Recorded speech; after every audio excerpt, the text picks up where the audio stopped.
Did you ever wonder what happens to discarded school buses from the United States? These are chicken buses, each individually owned and decorated. Each is unique and provides transportation throughout Guatemala to people and to chickens. When you reach the highlands, the views of Lake Atitlán are splendid. Evidence of Mayan communities living around the lake dates back to 600 BC. Each village has a unique dialect and color of clothing. This beautiful lake is the drinking water for 100,000 people, but it's also the sewer for about 300,000 people. Diarrhea is the leading cause of death of children under 5. In thinking about how to introduce our service trip to you, I decided to take you with us on a typical day with Mayan families. Our day begins with waking up to views from our porches at the hotel, taking a stroll to smell the flowers, and then a healthy breakfast. The fruit is so fresh and flavorful, we ate it every day. After breakfast, our truck and staff arrived to take us to Mayan family headquarters to pick up our supplies for the day. Off we go to travel the countryside to the village where we will install stoves. We meet interesting people in their homes and converse as best we can through our interpreters. We feel welcome everywhere we go. The children are so well cared for that none ever cries or fusses. The babies are so curious that they follow every movement we make from their perch on their mother's backs. We watch all sorts of activities in the village. Here is a new building being constructed without the use of power tools or cement mixers. Everyone we see is busy and productive. At one work site, we climbed to the top of the world, or so it seemed. We were directly across the valley at the same height as the top of the volcano. This family had situated their cooking and washing areas to look out over the valley. Ken, thinking about the practical side of living up here, wondered how this mother managed to get all of her supplies up here, and just where was the grocery store? We had driven many miles without seeing any stores. In rural Guatemala, if you want to ride somewhere, you wait at the side of the road for a truck to come by, and most likely they will take you along. All non-Catholic churches are called evangelicals. They are quite colorful, as you see here. Mayan families told us that the ancient traditions persist with cave-dwelling shaman in each community. Almost all babies are born at home with midwives from the community. After our workday is finished, we decide on a place to eat. Panajachel is a tourist destination for Guatemalans and some Europeans, so there are many restaurants from which to choose. We return to our hotel by tuk-tuk, a 3-wheel vehicle that holds 3 people and a driver. Now we will give you an overview of the work being done by Mayan families. You can take some pride in this effort yourself, as the 2 people who began the program 20 years ago are Unitarian Universalists, and our values and principles are evident throughout the program.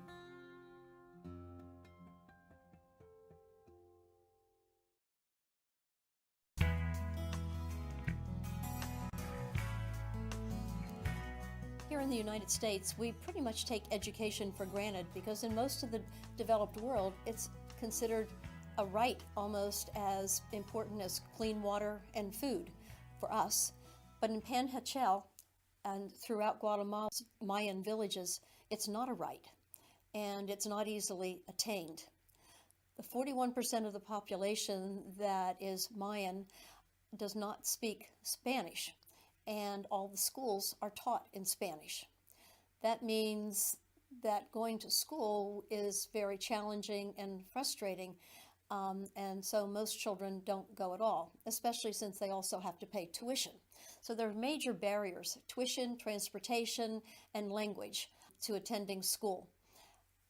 Rotary International has partnered to build several preschools in the Panajachel area, and we were fortunate enough to get to tour some of them. It is the first day of school at this preschool near Panajachel, and the young children carrying their flags are there to have a grand opening ceremony. Speeches were made and parents were there, and everyone seemed to know that this was an incredibly special day. This was the day that was possibly going to break the poverty barrier for the family. Because if this child went on to get an education, they could not only pull themselves out of poverty, but perhaps their family as well. We had a chance to also go inside and see the interior of the school, which was painted brightly. Some of the children were doing craft work that day. One of the fun events that happened was simply the fact that a few of our volunteers spoke a little Spanish and interacted with the children in fun ways, such as making puppets and speaking Spanish back and forth to each other. And our own Ken led the whole class in a rendition of Old MacDonald Had a Farm in Spanish.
Later on, we attended another school where the children were outside in the courtyard playing, got to take a lot of pictures of them, and that provided an opportunity for a tremendous amount of interaction with the children.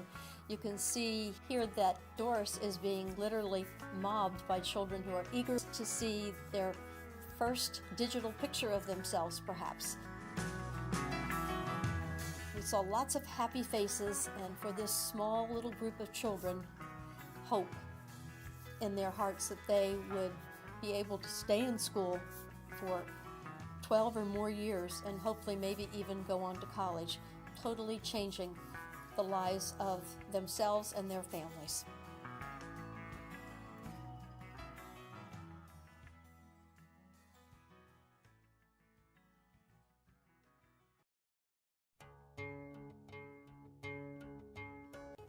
So why is there so much emphasis on stoves? Traditionally, Mayans cook over unventilated open hearths in their one-room homes. This cooking method causes many health problems: respiratory illness, eye infections, burns to children, and massive deforestation. The Olnal stove is vented, smoke-free, and uses 70% less wood than open hearth fires. As well as improving the health of families, these stoves also have a major impact on climate change. Open hearth fires are a major source of global warming. When you replace an open hearth fire with a clean burning stove, you produce 3.4 fewer tons of CO2 per year and use 15,000 fewer pounds of wood. Imagine if you had to go out and gather 18,000 pounds of wood each year and carry it on your back to your home just to cook your food. One thing I like about the stoves is that they are extremely portable. There is no way a conventional wood stove could be delivered to a Mayan home. You saw in the previous video people carrying pieces of stove to the homes. This was one of the more precarious paths we had to travel. You really can't tell from the picture how treacherous the path is. Fortunately, our Mayan helpers did most of the heavy toting. The first thing that is done is to lay down some cement blocks. Then the main part of the stove, made of rolled steel and concrete, is placed on top. A small firebox makes the stove efficient. Adding pumice helps direct the stove's heat. Add a steel cooking surface and we are done. Here is the 10th stove that we completed. On our previous trip, we purchased water filters. The design is simple. 2 5-gallon buckets with a tube flowing from one to the other. The filter is that fist-size oval that the tube runs through. They claim it is good for 10 years, and of course it protects people because the water in Guatemala all over the country is not fit to drink. We also purchase food. This is $25 worth of food that will last an elderly person about a month.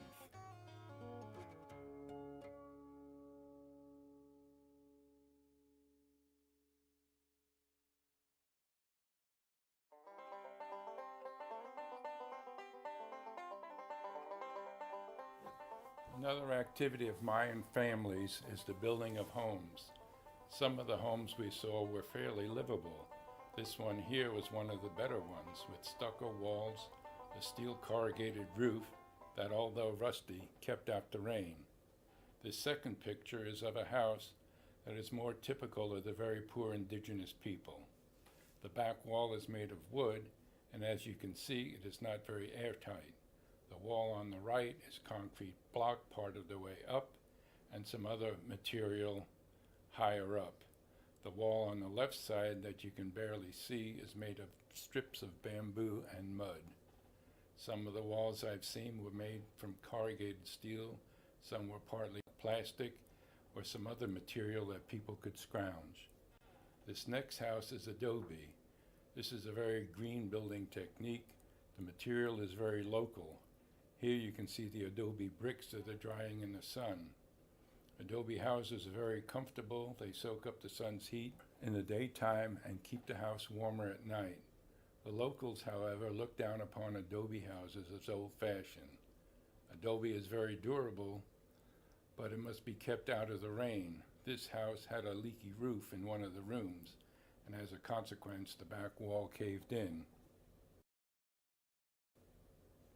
We were very lucky this year in that we got to participate in some of the home building. A group has to gather a lot of money in order to pay for the supplies needed to build a home. There was a group from Seattle that was building a home. They lost 2 of their volunteers due to accident and illness. They were glad to let us help out. This site was about a quarter-mile from the nearest road. All the supplies had to be carried in. The blocks, the cement, the sand, the rebar. The trench for the footing was dug by hand. All the mortar was mixed by hand. Even though this will be a 1-story home, rebar is used because Guatemala is prone to earthquakes. Here we are cutting pieces of steel rod and bending them with a jig to make the pieces that hold the rebar in place. The next picture shows us sifting sand to remove the larger pebbles. We don't want big pebbles in the mortar. Unfortunately, we did not get to see the completion of the home, as it takes longer than the week we volunteered, but you can see that it will be a sturdy, practical, and comfortable home.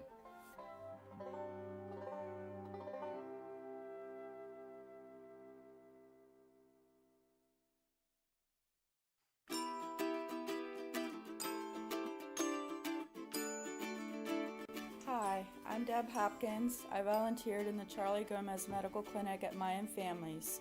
I had a Spanish translator, and sometimes we needed a Quechua translator, one of the clinic midwives for the Maya who did not speak Spanish.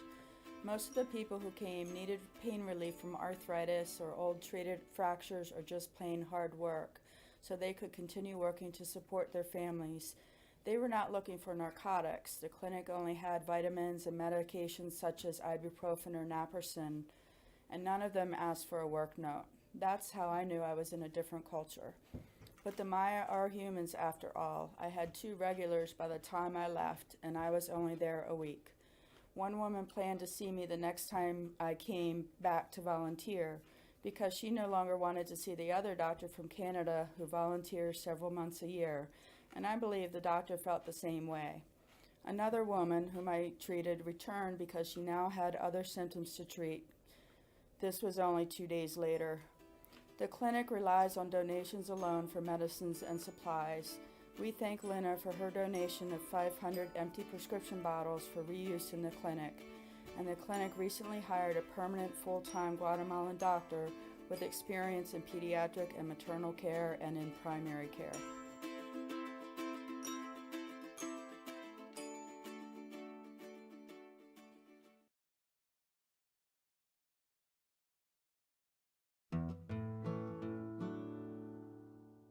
The nutrition situation among Mayan children in Guatemala is grim, as it is throughout the indigenous highland areas in South, Central America, and Mexico, where the indigenous poor are clustered. Upwards of 60% or more of children are stunted, meaning that their height, the best measure of long-term nutrition status, is 2 standard deviations below the international standards. Both long-term health and mental capacity are affected negatively by this. The long political war took a toll on literacy by wiping out those Mayans who were literate or who were organizers. It lasted 30 years, undermining basic dietary customs that sustained rural villages. Due to poverty, illiteracy, and lack of leaders, sugar, the dietary plague of our time, was adopted as a cheap substitute for food. Sugar may provide 30% or more of calories and is now considered a cultural food among the Maya. Sugar has displaced nutrients. Tortillas alone are a poor source of protein. Beans are more expensive and require lots of fuel to cook. So protein intake is low, as are the other nutrients such as iron and vitamin A. Of particular concern is zinc deficiency, which is highly correlated to stunting all over the world.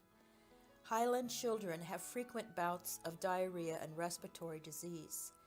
UNICEF now recommends zinc supplements for 2 weeks with each bout of these illnesses, but Guatemala was not up to date on this practice. The health standards and food fortification standards are also much lower in Guatemala than, say, in Mexico, where cornmeal used to make tortillas is fortified with iron and zinc. I worked for Mayan families as a stove construction helper, but also with my Penn State email address was able to access PubMed journals and do research on correlations to malnutrition in Guatemala, which I shared with Sharon and Dwight Poash and the main nutritionist at the Mayan family site. They were very interested and were also very thankful. Grace White, their nutritionist, is very well qualified. I helped second some of her attempt to limit sugar in the baskets provided to families. I think what Mayan Families is doing nutrition-wise is excellent, and that they are also very responsive to new methods.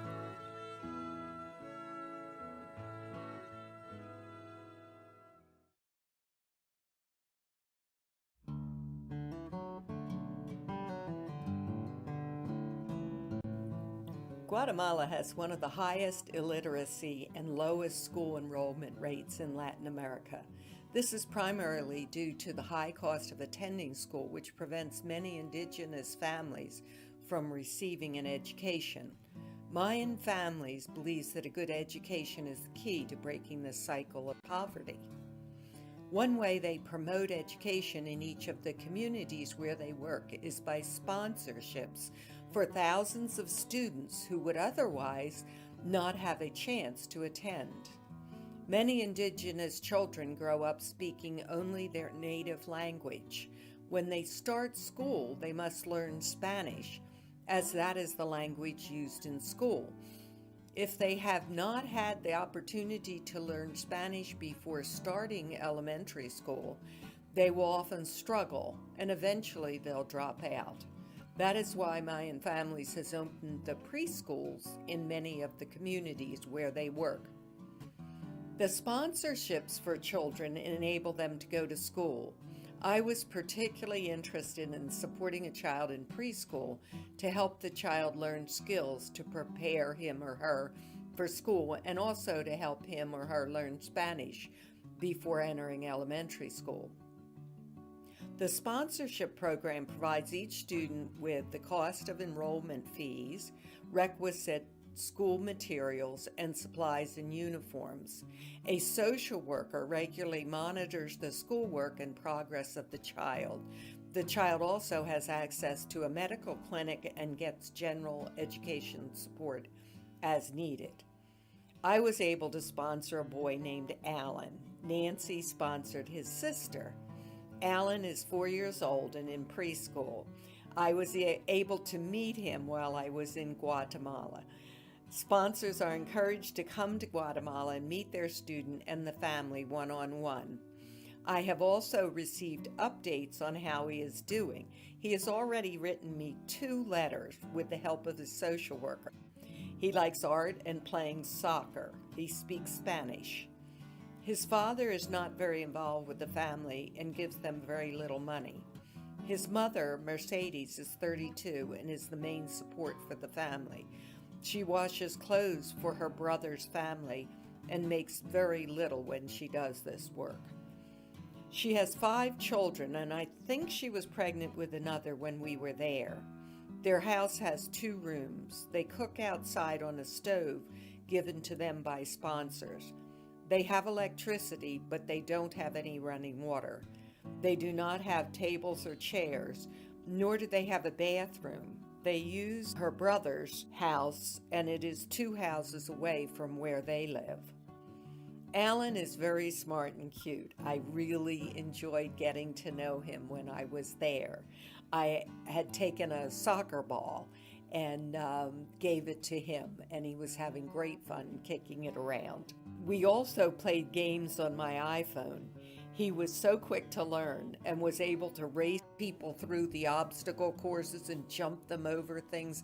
I was so impressed. I couldn't believe it. That is one of my best memories of the trip to Panama Hachel. It was just so much fun to see this little boy and know that I could help him get a good education.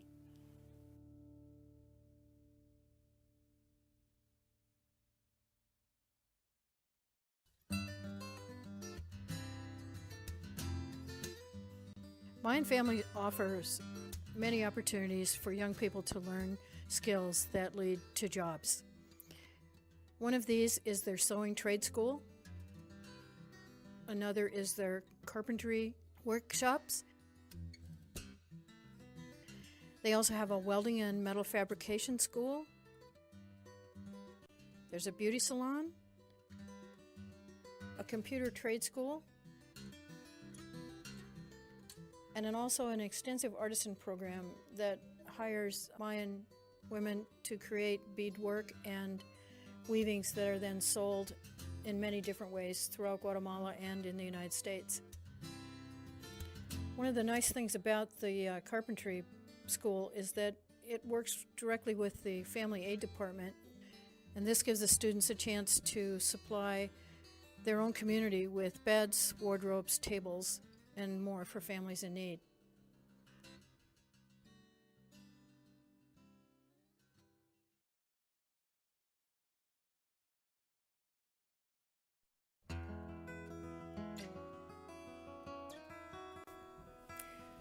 After our service week with Mayan Families Foundation, we went to see the famous Mayan ruins of Tikal in the rainforests of northern Guatemala. We decided to invest in plane tickets for the hour direct flight rather than the 8-hour bus trip, which we found out later was really 12 hours on less than highway quality roads. So that was a good deal. We had a great guide for our 3+ hour tour through the rainforest.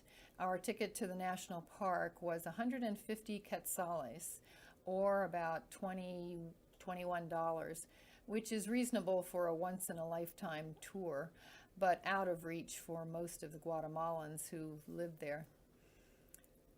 Tikal was built in the huge Piton rainforest over hundreds of years by a succession of Mayan rulers and their builders, workers, and slaves. Beginning around 250 to 900 AD, most of the major monuments were built. The temples you see are the final monuments, which were built over earlier, smaller ones. They were used, not unlike European cathedrals, for public worship and also as burial places for the Mayan rulers and families. During the centuries that Tikal was occupied, it was a vast metropolis of white plastered plazas, public buildings, and palaces. An estimated 90 to 100,000 people lived in Tikal and its suburbs. We spent a lot of time roaming around the ruins, and some of us got temporarily lost in these ancient places, but it all turned out fine. The Park Museum also had some wonderful artifacts from the royal tombs. We would have learned more, except many of the explanations were in Spanish.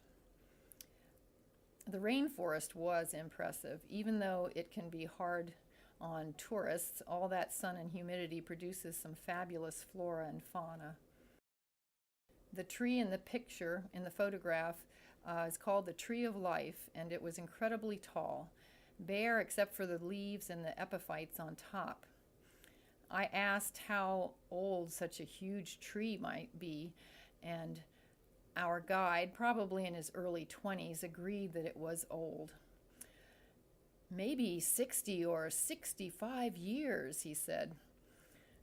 And then he added, well, everything grows very fast in a rainforest. And we also saw some lovely birds, spider and howler monkeys, and small lizards. We stayed in one of 3 hotels in the national park called the Tikal Inn, and our rooms were very clean, basic, and comfortable. There was a sign by the front desk warning us that electricity was available only from 5 to 9:30 daily, which also meant no warm showers until the water tanks heated up. So the pool was a delightful godsend at the end of our steamy treks in the park.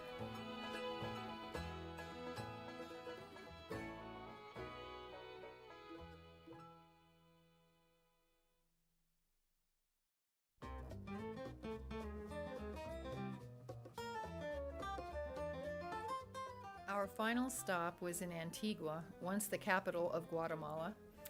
Antigua is a charming town that sits between 3 volcanoes, at least one of which is active. The town was founded around 1541. That's about when Henry VIII was still reigning, his last 6 years or so. It suffered several earthquakes and mudslides every 20 to 40 years until it was abandoned in the late 1700s in favor of the current capital of Guatemala City, which gratefully seems not to be on a major fault line. We stayed at a small, comfy hotel called Casa Rustica. Antigua is now registered as a UNESCO World Heritage Site. Its 16th century colonial architecture and amazing monastery ruins are impressive. A long-time expatriate, Elizabeth Bell, who came to Guatemala when she was 14 in 1969, became a champion for the preservation of Antigua, her adopted hometown. She's written several books and brought lots of attention and restoration money to the area. She was our guide for a very interesting walking tour of the town, which included a stop at a local jade workshop and store. Jade was the jewelry of the Mayan kings. They seemed to wear what looked like 20 to 40 pounds of it for their official public appearances. Now the pieces are much smaller, but they're still lovely.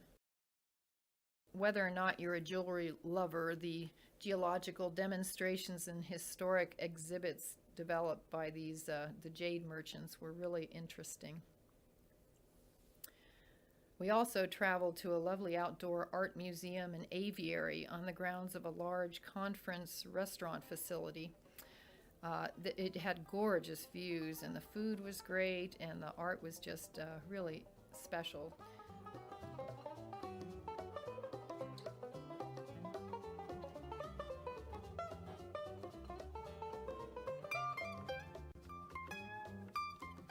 finally, Antigua is also known as the town of origin for what's called Spanish schools. They're intensive language learning programs that were begun in the 60s, I believe. Spanish schools are now all over the Latin world, mixing immersion-style language education with tourism. For less than $400 a week, a student can have daily 3 to 4 hour intensive conversation tutoring with a Spanish-speaking teacher, and then live and eat with a Spanish-speaking family. It's become very popular. Some retired folks we met were Spanish language students in the morning and then volunteers at Mayan Family Foundation in the afternoon. It was a pretty nice combination.